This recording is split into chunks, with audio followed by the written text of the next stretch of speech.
নমস্কার বন্ধুরা, সকলকে পরিপার্শ্ব চ্যানেলে স্বাগত। আশা করি সকলেই ভালো আছেন।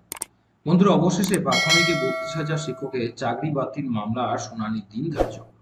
নতুন বিচারপতির বেঞ্চে হতে চলেছে এই শুনানি। আজকে সেই সংক্রান্ত বিষয়টি নিয়ে আলোচনা করব, তাই সকলকে বলছি ভিডিওটি প্রথম থেকে শেষ পর্যন্ত অবশ্যই দেখবেন এবং বিস্তারিত অবশ্যই জানবেন। প্রাথমিক শিক্ষক নিয়োগ দুর্নীতি সংক্রান্ত মামলার শুনানির দিনে বড় খবর সামনে এসেছে এবার। প্রাথমিকে 32,000 শিক্ষকের চাকরি বিষয়ে মামলার দিন ধার্য করা হয়েছে আগামী 28শে এপ্রিল। এই দিন ধার্য করেছে কলকাতা হাইকোর্ট। প্রাথমিকে 32,000 শিক্ষকের চাকরি বাতিল মামলার শুনানি হওয়ার কথা ছিল 7ই এপ্রিল। যদিও ব্যক্তিগত কারণ দেখিয়ে মামলা থেকে সরে গিয়েছিলেন বিচারপতি সৌমেন সেন।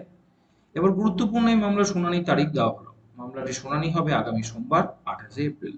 বিচারপতি তপব্রত চক্রবর্তীর বেঞ্চে এই মামলা শুনবে।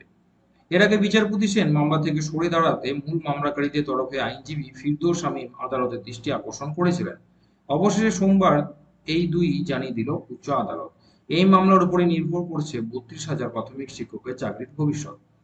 প্রসঙ্গত উল্লেখ্য যে 2014 সালের প্রাথমিক টেটের ভিত্তিতে 2016 সালে নিয়োগ হয় রাজ্যের বিভিন্ন প্রাথমিক স্কুলে।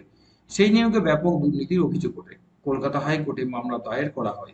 2023 সালের মে মাসে কলকাতা হাইকোর্টের তৎকালীন বিচারপতি অভিজিৎ গঙ্গোপাধ্যায় 32,000 প্রাথমিক শিক্ষকের চাকরি বাতিলের নির্দেশ দিয়েছিলেন। সেই নির্দেশের বিরুদ্ধে ডিভিশন বেঞ্চে আপিল করেছিল রাজ্য। ডিভিশন বেঞ্চ চাকরি বাতিলের স্থগিতাদেশ দেয়। এই মামলা শুনানির দিন ধার্য করা হয়েছে 28শে এপ্রিল। এর আগে বিচারপতি সৌমেন সেন ও বিচারপতি স্মিতা দাসের ডিভিশন বেঞ্চে এই মামলার শুনানি হওয়ার কথা ছিল 7ই এপ্রিল। যদিও ব্যক্তিগত কারণ দেখে বিচারপতি সেন মামলা থেকে সরে দাঁড়ালে শুনানির দিন অটোমেটিক্যালি পিছিয়ে যায়। এরপর মামলাটি প্রধান বিচারপতির কাছে যায় এবং অবশেষে নতুন বেঞ্চ ও দিন ধার্য করা হয়। সুতরাং বোঝা যাচ্ছে যে আগামী সোমবারই কিন্তু 32,000 শিক্ষকের ভাগ্য নির্ধারণ হতে চলেছে। আসছি পরে ভিডিও নিয়ে, সকলকে বলবো যে চ্যানেলটি তো অবশ্যই সাবস্ক্রাইব করবেন, শেয়ার করতে ভুলবেন না, নোটিফিকেশন বেলটি অবশ্যই রাখবেন, ভিডিওটি লাইক করবেন। সকলে ভালো থাকবেন, সুস্থ থাকবেন।